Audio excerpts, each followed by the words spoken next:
It was a quiet Friday night, the kind of night people stay in and order takeout, which was precisely why Ethan was out making deliveries. He worked for a small food delivery service in a suburban town, navigating dimly lit streets and long, winding roads. It was usually uneventful, just a series of addresses and friendly faces. But that night, one delivery would change everything. Ethan received an order for an isolated property on the outskirts of town. The customer requested no contact delivery and left a note instructing him to place the food on the porch and leave immediately. It wasn't uncommon for people to prefer this, but something about the note felt off. The handwriting was jagged, almost desperate, and the house's location wasn't in the system's usual range. Still, Ethan shrugged it off. A delivery was a delivery. The GPS guided him onto a narrow dirt road, the trees arching overhead like skeletal fingers. His car's headlights barely penetrated the dense darkness as he approached a dilapidated house sitting in the middle of an overgrown lot. The windows were dark, and the structure looked abandoned, but the address matched. He hesitated, questioning whether to proceed, but the thought of a potential tip nudged him forward. He grabbed the bag of food and walked toward the porch. The wooden boards creaked under his weight, and the air smelled of damp earth and decay. Placing the bag down, Ethan turned to leave when he noticed a faint light flickering in one of the upstairs windows. He froze. Someone was home after all. As he stood there, the front door creaked open just a crack. A hand reached out, pale, thin, and unnaturally long, and slowly pulled the food inside. Ethan's heart raced. He hadn't heard footsteps or any movement from within the house, just the creak of the door and that hand. Trying to shake off his unease, Ethan hurried back to his car. As he buckled in, he glanced in his rearview mirror and saw a shadow move across the same upstairs window. He stared at the house, waiting for another glimpse, but the window remained empty. He decided he'd had enough and sped off down the dirt road. Minutes later, his phone buzzed with a notification. "Thank you for your delivery." It was the standard automated message the app sent once a delivery was completed. But then another message came through, one he wasn't expecting. "You didn't look behind you." Ethan slammed on the brakes. His chest tightened as he gripped the steering wheel, his eyes darting to the rearview mirror. The road behind him was empty, or so it seemed. He whipped his head around, scanning the back seat and the surrounding darkness. Nothing. He laughed nervously, convincing himself it was some sick joke, and drove back to town. Yet the uneasy feeling lingered. By the time his shift ended, Ethan was ready to put the strange delivery behind him. He parked his car in his driveway, checked the locks twice, and headed inside. As he entered his dimly lit apartment, his phone buzzed again. Another notification from the app, order ready for pickup. His stomach dropped when he saw the address. It was the same house.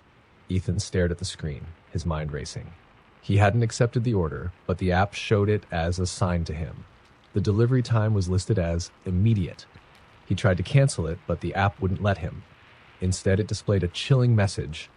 "We're waiting for you." Panicked, Ethan turned off his phone and double-checked his apartment locks. He paced the room, trying to rationalize the situation. It was just a glitch, he told himself. A bizarre, unsettling glitch. But as the hours dragged on, he couldn't shake the feeling that he wasn't alone. Around 2 a.m., a soft knock echoed through his apartment. Ethan froze. The knock came again, louder this time. He tiptoed to the door and peered through the peephole. At first, he saw nothing but darkness. Then, slowly, a face emerged, pale, gaunt, and with eyes that seemed too large for its sockets. It smiled, revealing rows of jagged, yellowed teeth. The knocking stopped, but the figure didn't leave. Instead, it whispered, "You didn't look behind you." Ethan stumbled back, his breath hitching as the lights in his apartment flickered. The air grew cold and the sound of footsteps filled the room, but they weren't coming from the door. They were coming from behind him. When the neighbors reported him missing the next day, all they found in his apartment was his phone, still displaying the delivery app. The screen showed an active order, marked as incomplete. The address? That same house on the outskirts of town. It started with a knock.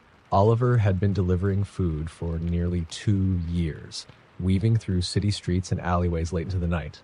But that night, the knock wasn't at the customer's door. It was at his car window.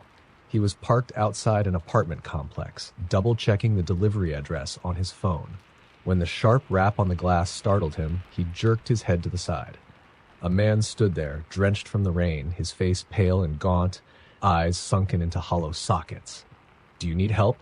Oliver asked, rolling the window down slightly. The man didn't answer at first, just stared with a strange intensity that made Oliver uneasy. Then, in a raspy voice, he said, "Don't go inside." Before Oliver could ask what he meant, the man turned and disappeared into the darkness. Oliver leaned out, scanning the street, but there was no sign of him.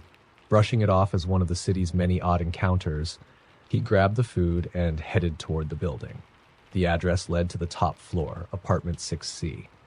The elevator was out of order, so he took the stairs, each step echoing ominously in the empty stairwell. The air grew colder the higher he climbed, and by the time he reached the 6th floor, his breath came out in visible puffs. The hallway was unsettlingly quiet, the kind of silence that presses on your ears. Apartment 6C was at the far end, its door slightly ajar. Oliver hesitated. The rule was to knock and leave the food, but something felt wrong. The door looked splintered, as if it had been forced open. "Hello," he called, stepping closer. No answer. He placed the bag on the floor and turned to leave, but then he heard it, a faint scratching sound from inside the apartment. His gut told him to walk away, but curiosity got the better of him. He pushed the door open a little further and peeked inside. The apartment was dark, except for the flicker of a TV in the living room. The scratching grew louder, coming from somewhere deeper inside. "Your food's here," he said, his voice trembling slightly. Still no response. Against his better judgment, he stepped inside. The smell hit him first, something metallic and sour, like old blood.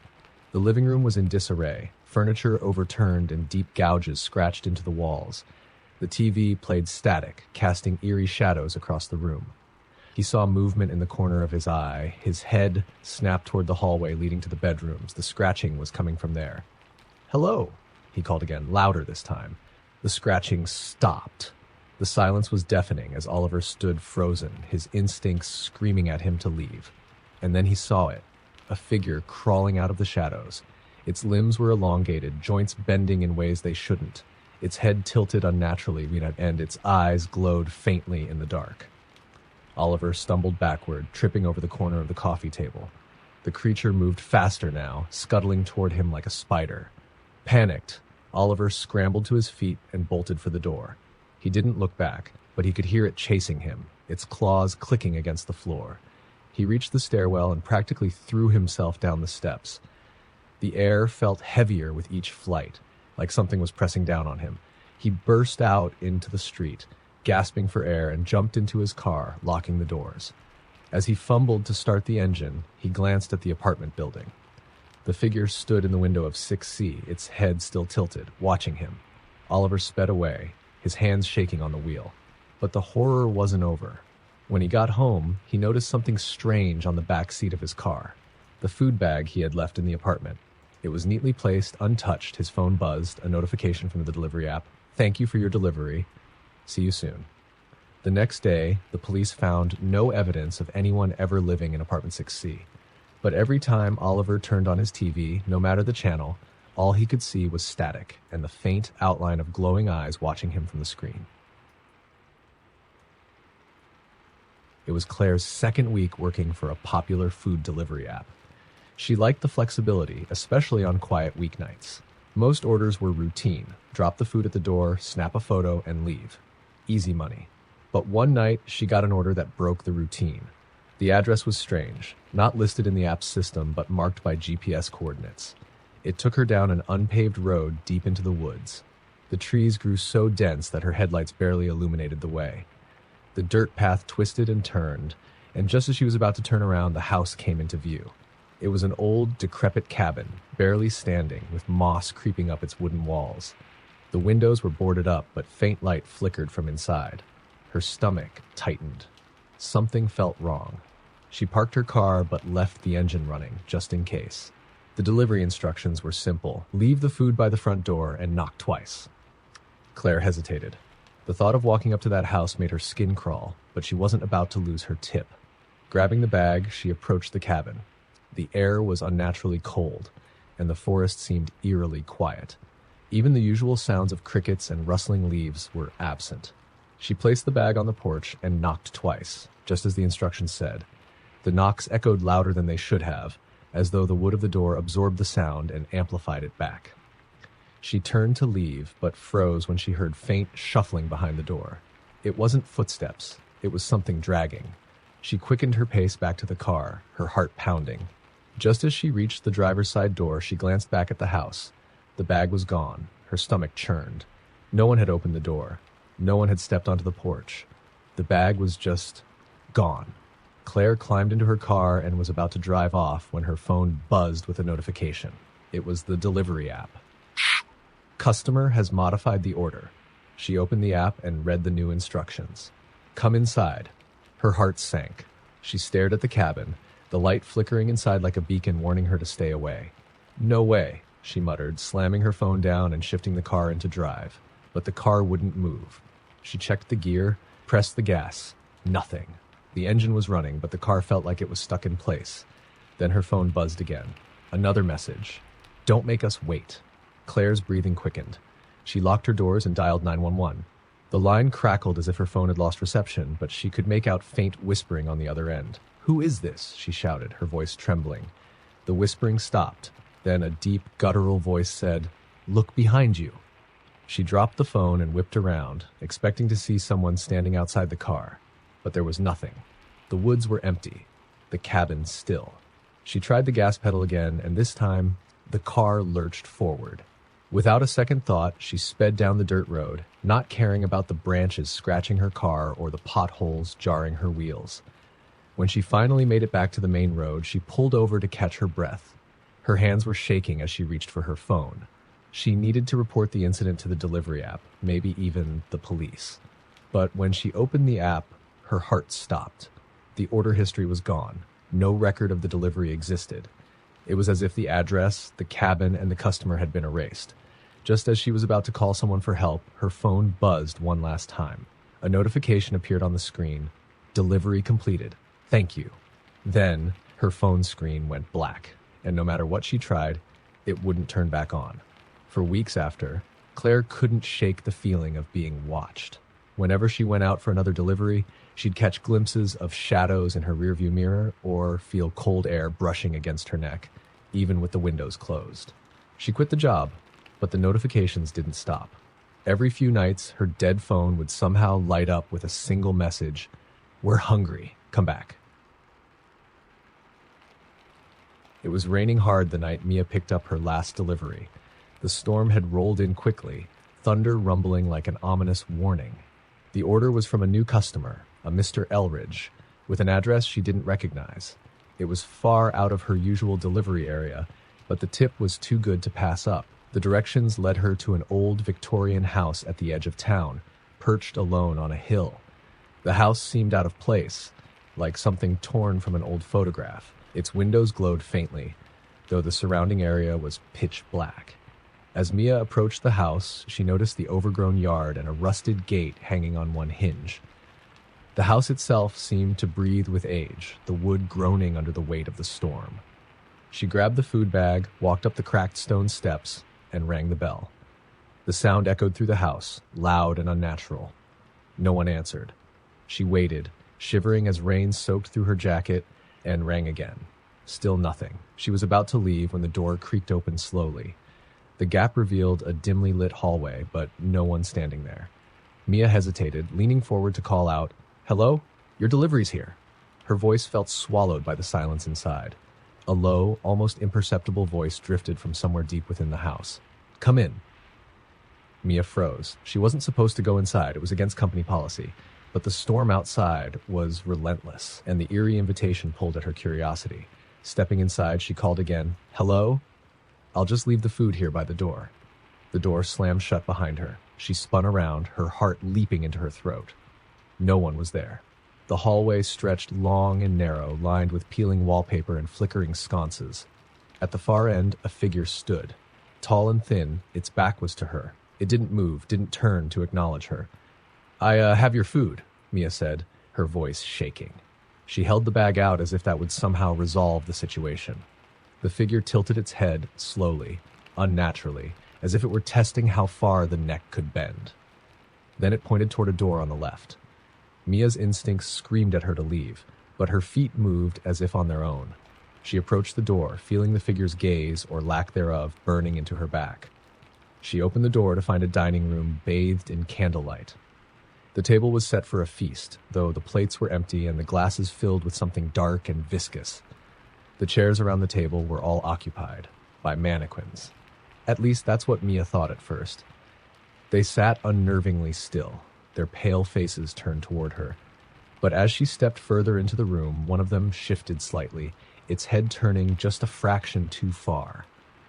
Mia backed away, the food bag slipping from her hands. The sound of it hitting the floor seemed to awaken the figures. Slowly they began to rise from their seats, their stiff movements unnatural, like marionettes on strings. The tall figure from the hallway was suddenly there, blocking her exit. Its face was void of features, a smooth expanse of pale skin. It raised one hand and pointed at the food bag on the floor. Mia didn't wait to see what would happen next. She bolted past the mannequins, shoving through a door that led to a spiraling staircase. The air was heavy and damp, the wooden stairs groaning under her weight. She reached the second floor and found herself in a long corridor lined with closed doors. Whispers echoed around her, soft and indistinct, like voices carried on the wind. She tried each door, but they were all locked, except for the last one. She pushed it open to find a small room, empty except for a single mirror hanging on the far wall. The whispers stopped as she stepped inside. Her reflection stared back at her, only it wasn't quite right. The reflection was smiling, though Mia was not. Her doppelganger in the mirror tilted its head, mimicking the figure from the hallway, and raised a hand to wave. Then, with a sickening grin, it stepped forward, out of the mirror. Mia screamed and ran, but the hallway twisted, the doors now endless. The walls began to close in, the whispers rising to a deafening roar. No one ever saw Mia again. Her car was found parked outside the Victorian house, the engine still running. The food bag sat neatly on the front porch, untouched. Later that week, a new order appeared in the app. Same address, same name. And under the special instructions it read, "We liked the last one, send another." It was almost midnight when Tony got a ping for a delivery. He considered ignoring it. He was tired and his shift was supposed to end, but the promised tip was irresistible. The address was unusual, located in a neighborhood he didn't recognize, but the app GPS guided him there with precision. The street was lined with identical houses, all dark except for one at the very end. The porch light flickered, casting uneven shadows across the cracked pavement. Something about the place felt wrong. Tony parked and grabbed the food. The instructions were simple. Knock 3 times and wait for a response. He climbed the steps, each creaking ominously under his weight, and knocked. 3 sharp raps. For a moment, nothing happened. Then came the response, not a voice, but a series of knocks from inside the house. 3, exactly like his. He frowned and knocked again. The same pattern repeated, but this time it sounded closer, like whoever or whatever was knocking was just behind the door. Tony's heart raced. He tried to convince himself it was a prank. Kids, maybe. But something about the sound, it wasn't natural. It was too precise, too mechanical. "Your food's here," he called out, trying to keep his voice steady. The doorknob rattled and the door opened just a crack. Inside, darkness yawned like a hungry void. No one stepped forward to greet him. "Hey, I'll just leave it here," Tony said, setting the bag on the porch. He turned to leave, but a soft voice stopped him. "Don't go." He froze. The voice was barely a whisper, but it carried an edge that made his skin crawl. Slowly, he turned back. The door was now fully open, revealing a dimly lit hallway. At the far end of the hallway, a figure stood motionless. Its silhouette was faint, shrouded in shadows, but its eyes gleamed unnaturally in the dim light, reflecting like a predator's in the night. Tony's instincts screamed at him to run, but his legs wouldn't move. He watched as the figure tilted its head, mimicking curiosity, or malice. "Come inside," the voice said, though the figure's mouth never moved. Tony shook his head, taking a step back. "No, thanks. I gotta get to my next delivery." The figure stepped forward, its movements jerky and unnatural, like a puppet on tangled strings. Tony stumbled down the porch steps, his heart pounding, and bolted for his car. When he got inside, he locked the doors and hit the gas. As his car sped down the street, he glanced in the rearview mirror. The figure stood at the end of the driveway, watching him. He didn't stop driving until he was miles away, finally pulling over at a gas station to catch his breath. His phone buzzed, a new notification. He hesitated before checking it, fearing what he might see. The app displayed a message: delivery incomplete, return to sender. Tony's stomach churned. He looked at the passenger seat where the food bag should have been, but it wasn't there. His phone buzzed again. This time, a photo. It was of him, sitting in his car, taken from behind. His breath hitched as he slowly turned to look over his shoulder. The back seat was empty, but faintly, barely audible over the hum of the engine, he heard it again. 3 knocks. From inside the trunk. It was a foggy night when Liam accepted the delivery order. He'd been driving for hours, and this one seemed straightforward. A single order to a cottage on the outskirts of town. The tip was unusually high, which made him suspicious, but money was money. The GPS led him onto an old, winding road lined with ancient oak trees. The deeper he drove, the thicker the fog became, swallowing his car's headlights. His unease grew as the road narrowed and the trees seemed to close in. Finally, he arrived at the location, an old, crumbling stone cottage barely visible through the mist. The windows were dark, but a faint orange glow flickered from the chimney. The air was thick and damp as Liam stepped out of his car, the food bag in hand.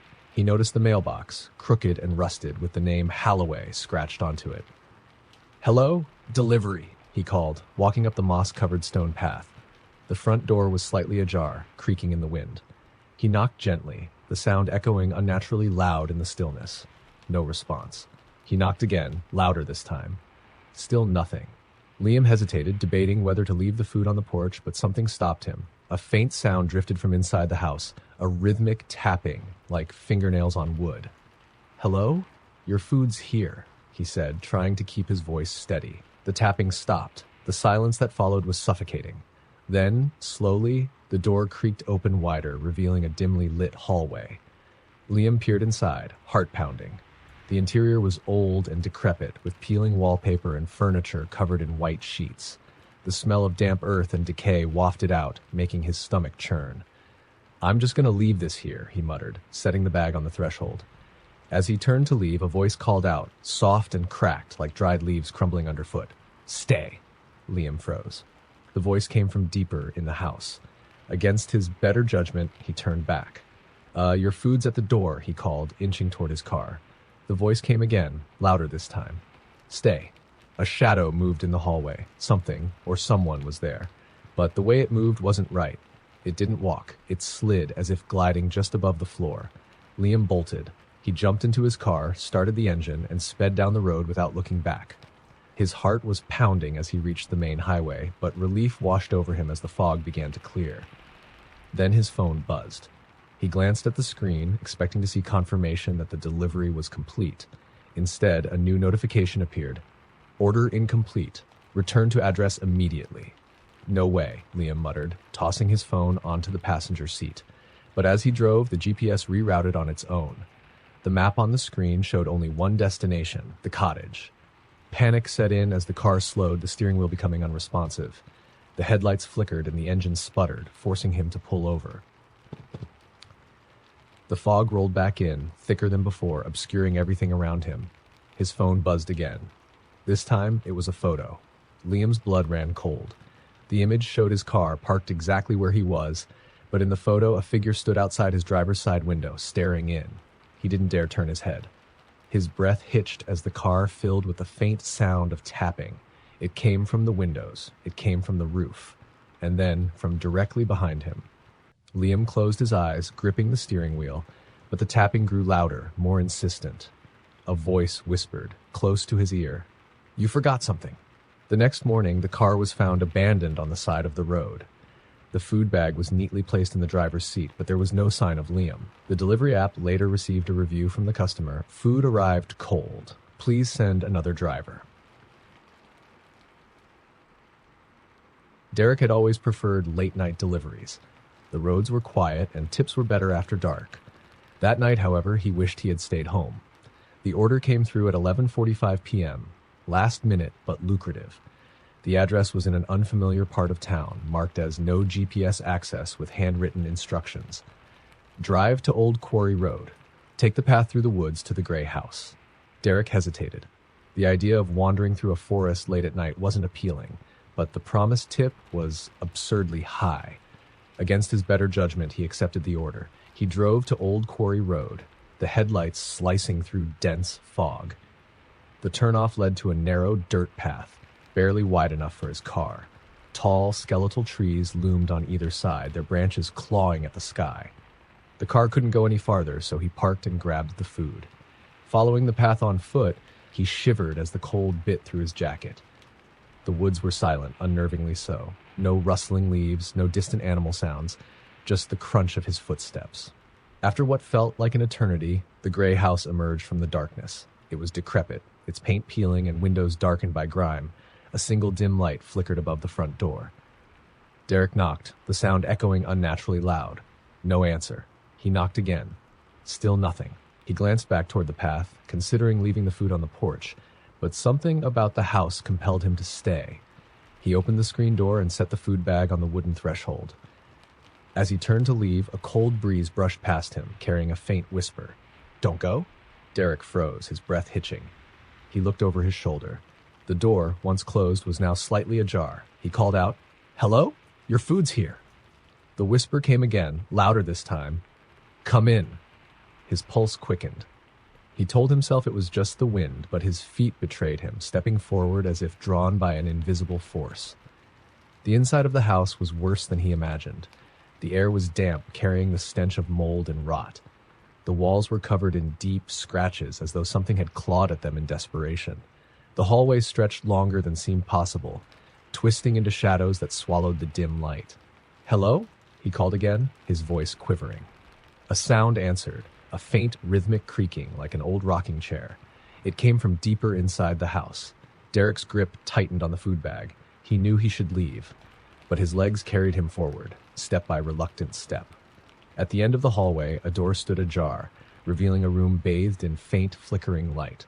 As he approached, the creaking grew louder, accompanied by a low, raspy humming. He pushed the door open. Inside was a small, cluttered room. In the center, a rocking chair moved back and forth, empty but swaying as if someone or something had just left it.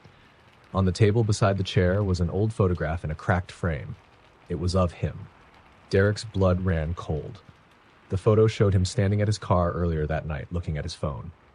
Before he could process the impossibility, the humming stopped. The room plunged into silence. Then slowly, the chair stopped rocking. A shadow moved in the corner of the room. Derek turned to run, but the door slammed shut with a force that shook the walls. The last thing he saw before the light went out was the shadow stretching toward him, impossibly long, its edges writhing like smoke. The next morning, the gray house was empty, its door hanging open.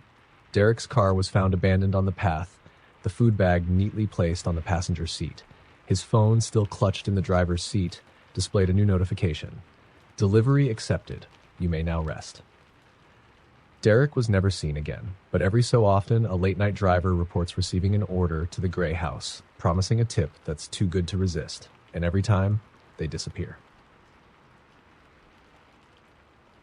It was a slow Tuesday night when Kelly got the order that changed everything. She'd been driving deliveries for a few months, and though it wasn't glamorous, it paid the bills. The order came from a part of town she'd never heard of, Shadow Creek Lane. The app warned her that GPS might be unreliable and provided manual instructions. The payout was huge. Curious and eager for the cash, Kelly accepted the job. The directions led her outside the city, down a stretch of road that seemed to fall off the map. No streetlights, no other cars, just her and the dark, twisting road. The trees loomed like silent watchers, their bare branches reaching over the path. When she finally arrived, she was greeted by a decrepit mansion. The place looked abandoned, its windows boarded up and the garden overgrown. Yet, faint lights flickered inside, as if the house itself were alive. Kelly hesitated, but shook off her nerves. "It's just a delivery," she muttered, grabbing the food. The delivery instructions were strange. "Knock twice. Wait for the door to open. Don't speak until spoken to." She climbed the creaking stone steps and knocked twice. The door opened almost immediately, revealing a dimly lit foyer. No one was there. "Hello?" she called, clutching the food bag tightly. Her voice echoed, swallowed by the cavernous interior. For a moment she thought about leaving the food on the doorstep, but the promise of the tip pushed her forward. "Come in." a voice said from somewhere deeper in the house. It was low and raspy, barely above a whisper. Kelly stepped inside, her sneakers squeaking on the dusty wooden floor. The air was thick and cold, carrying the scent of mildew and something metallic. "Hello? I have your delivery," she called again, her voice trembling. The door slammed shut behind her, and the lights flickered. Panic welled up as she spun around, but the door wouldn't budge. "Upstairs," the voice commanded. Kelly froze. "I'm not supposed to. Upstairs!" Her legs moved on their own, as if the command had bypassed her brain. She climbed the grand staircase, each step groaning under her weight. At the top, a long hallway stretched before her, lined with doors that seemed to go on forever. "Second door on the left," the voice directed. Kelly approached the door, her heart hammering in her chest. The handle was cold under her hand as she pushed it open. The room was small and empty, save for a table in the center. On the table was a single plate covered by a silver dome. "Put it down," the voice said. Kelly placed the food bag next to the plate. As she turned to leave, the dome lifted on its own. Underneath was not food, but a mirror. In the reflection, she didn't see herself. Instead, she saw the foyer of the mansion and someone standing in it. It was her. But the version of her in the mirror wasn't holding the food bag. She was smiling, a wide, unnatural grin that stretched too far. "Stay," the voice whispered, this time coming from the mirror. Kelly screamed and bolted for the door, but the hallway outside had changed. The walls were closing in, twisting and pulsating like living flesh. Doors slammed shut as she ran, the house groaning around her. She reached the foyer and yanked at the front door, but it refused to open. In the mirror above the door, her reflection stared back at her, grinning wider than before. It raised a hand and waved. "Thank you for your service," the reflection said, its voice layered with others, as though it were many speaking at once. The last thing Kelly heard before the world went black was the sound of laughter, her own, echoing from every corner. The next day, her car was found parked outside the mansion, the engine still running. The food bag sat untouched on the passenger's seat. The mansion was gone. No one could explain how the street where Shadow Creek Lane had once been now ended abruptly in a wall of trees. But every so often, delivery drivers report a strange order with an address that doesn't exist, promising a tip too good to pass up, and they never return. It was nearing midnight when Claire accepted her last delivery for the night. The address wasn't far, but it was listed as Willowbend Asylum, abandoned. She frowned at the note. Who orders food to an abandoned building? But the tip was massive, and curiosity got the better of her. The asylum was notorious in local lore, said to be haunted after a fire decades ago claimed the lives of patients and staff. Most people avoided it, but Claire wasn't one to buy into ghost stories. She shrugged it off and followed the GPS down a winding road that led to the overgrown grounds of the asylum. When she arrived, the building loomed in the darkness, its once grand facade now crumbling and covered in vines. The windows were shattered, and the surrounding air felt unnaturally still. Claire hesitated, but grabbed the food bag and stepped out of the car. The delivery instructions were strange. Enter through the main door. Bring the food to room 313. Claire swallowed hard, trying to ignore the chill that crept up her spine. She pushed open the heavy front door, which groaned loudly on its rusted hinges. The air inside was cold and smelled of mildew and decay. The dim beam of her phone's flashlight barely penetrated the darkness, revealing peeling wallpaper and broken furniture scattered across the floor. "Hello?" she called, her voice echoing eerily. No response. She climbed the cracked marble staircase, her footsteps echoing in the vast, empty space. The numbers on the doors were faded, but she eventually found room 313. The door was ajar, revealing a room bathed in an unnatural red glow. "Your food's here," Claire said nervously, stepping inside. The room was empty, save for a single table in the center with a chair facing the corner. The air felt heavy, oppressive, and the red light seemed to pulse faintly, like a heartbeat. Claire set the bag on the table, eager to leave. As she turned to go, the chair scraped against the floor, moving on its own. Claire froze. Slowly, the chair turned to face her, revealing that it wasn't empty. A figure sat there, hunched and cloaked in shadow. Its face was obscured, but its eyes glowed faintly, locking onto hers. "Sit," it rasped. Claire's legs felt like lead, but she managed to stammer, I just deliver food. I'm leaving now." The door slammed shut with a deafening bang, and the figure rose from the chair. It was taller than she expected, its limbs unnaturally long, its movements slow and deliberate. "Stay," it hissed, its voice echoing as if coming from everywhere at once.